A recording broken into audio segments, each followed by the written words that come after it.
వేటకి వెళ్ళేటప్పుడు ఆ వేటని చేపలు స్టాక్ లేకపోవడం వల్ల ఏంటంటే కొన్ని చేపలు పాడైపోతాయి సార్. ఆ చేపల్ని కొనుక్కుంటారు సార్. కొనుక్కొని కొనుక్కుంటారా?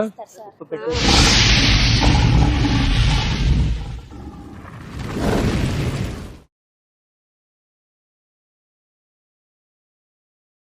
అంటే ఊరేసి ఎండేసి అమ్ముతారు సార్. ఉప్పు పెట్టేసి ఒక రోజు ఉంచేసి రెండు రోజుల పాటు ఎండబెడతారు సార్. ఎండబెట్టేసి అవి 2 రోజుల తర్వాత 4 రోజుల తర్వాత మళ్ళీ పట్టుకుంటూ వెళ్ళి విలేజ్ అంటే వెళ్ళి అమ్ముతారు సార్. అమ్మేసి ఏమ్మా ఏంటి బాగున్నారా? నీ పేరేంటి తల్లి? నీ పేరమ్మా? సీతమ్మ. నీ పేరమ్మా? పేరమ్మ. ముగ్గురు కలిసి చేస్తున్నారా? ఒక్కొక్కరు. ఇది ఎవరిది? ఇది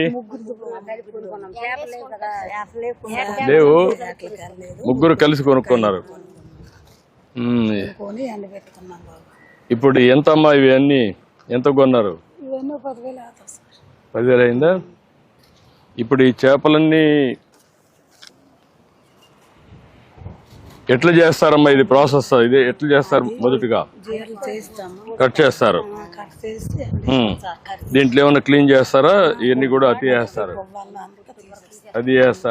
అది తీసేసి దీనికి ఏం చేస్తారు? మళ్ళా ఉప్పేస్తారు. గట్టిగా ఎండబెట్టేసి ఉప్పు కొట్టేసి నీటిలోని మళ్ళీ 2 రోజులకి తీసేసి ఆరబెడతాం. ఎన్ని రోజులు ఆరుతుంది? 3 రోజులు 4 రోజులు పడతాయి. 3 రోజులు పడుతుంది. ఎన్ని గంటలు? ఒక్కొక్క రోజుకి ఎన్ని గంటలు? ఉదయం నుంచి సాయంత్రం వరకు పెడతారా? అది బాగా ఎండిన తర్వాత తీసుకెళ్లి పట్టుకెళ్ళి పల్లె వెళ్ళిపోతాం. పల్లెలు అమ్ముతారు. ఇప్పుడు మార్కెట్ ఉందమ్మా వీటికి? ఇక్కడ కాదు, ఊర్లో ఉందా? కొంటున్నారా? ఎవరిళ్ళకెళ్ళి అలా అమ్ముకోమే. తిరిగి అమ్ముతారు.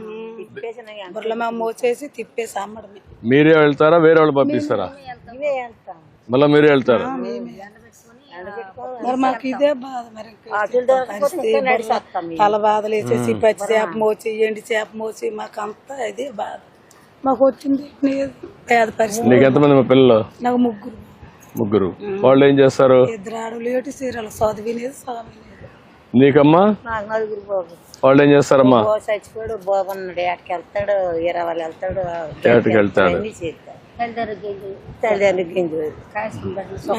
నీకు ఎంతమంది అమ్మా? వాళ్ళు ఏం చేస్తారు? వాళ్ళు ఈ పైన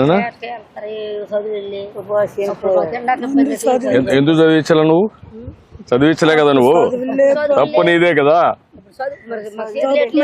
అప్పుడు చదువులు లేవు. మామ ఎత్తరగబడు కొట్టి చదివించి ఉండాలి. మరి చదివించలేకపోయాను.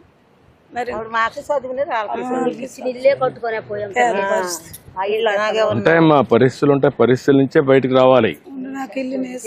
ఇల్లు కట్టిద్దామా, అవన్నీ చేద్దాం. కానీ మీలో కూడా అందుకే నేను వచ్చింది. ఎందుకంటే అందరినీ చూసి ఏం జరుగుతా ఉంది, ఎట్లుంది, మీ పరిస్థితులు ఏంటి, ఏం చేస్తే బాగుపడతారు, అవన్నీ మాట్లాడడానికే వచ్చాను. ఇప్పుడు మీరు చూస్తే మొన్నటి వరకు 10,000 ఇచ్చేవారు. వేటకు విరామం ఇచ్చినప్పుడు తక్కువ డబ్బులు ఇచ్చేవారు. ఇప్పుడు నేను దాన్ని 20,000 చేశాను. ఇది నేనే 2014-15లో ప్రారంభించాను. అప్పట్లో అంత మునిపి ఇచ్చేవాళ్ళు కాదు. అప్పుడే నేను వరలు పండించాను. తర్వాత డీజిల్ ఎన్ని ఇచ్చా, కన్సెషన్స్ ఇచ్చాను, బోట్లు కొనిచ్చాం, అన్నీ చేశాం. ఇప్పుడు మళ్ళా చూస్తున్నాను అన్ని. నేను ఏం చేయాలి వెనుకటి నాకు తెలుసమ్మా. తెలుగుదేశం అంటే మీరు ఎప్పటి నుంచో ఉన్నారు.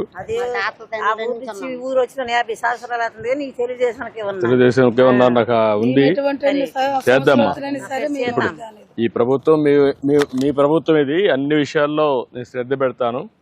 నేను అక్కడి నుంచి రిలీజ్ చేయొచ్చు బటన్ నొక్కి కాదు. మిమ్మల్ని చూడాలి, మీ పరిస్థితులని అర్థం చేసుకోవాలి, ప్రభుత్వ యంత్రాంగాన్ని సిద్ధం చేయాలి, ఎట్లా మీ ఆదాయం పెంచాలి, ఏ విధంగా మీ జీవనోపాధి పెంచాలనో ఆలోచిస్తున్నా. చేద్దాం. ఇంకేం తల్లి? ఇంకేంటి? ఇల్లు కట్టిద్దామా? ఇల్లు కట్టిస్తాం.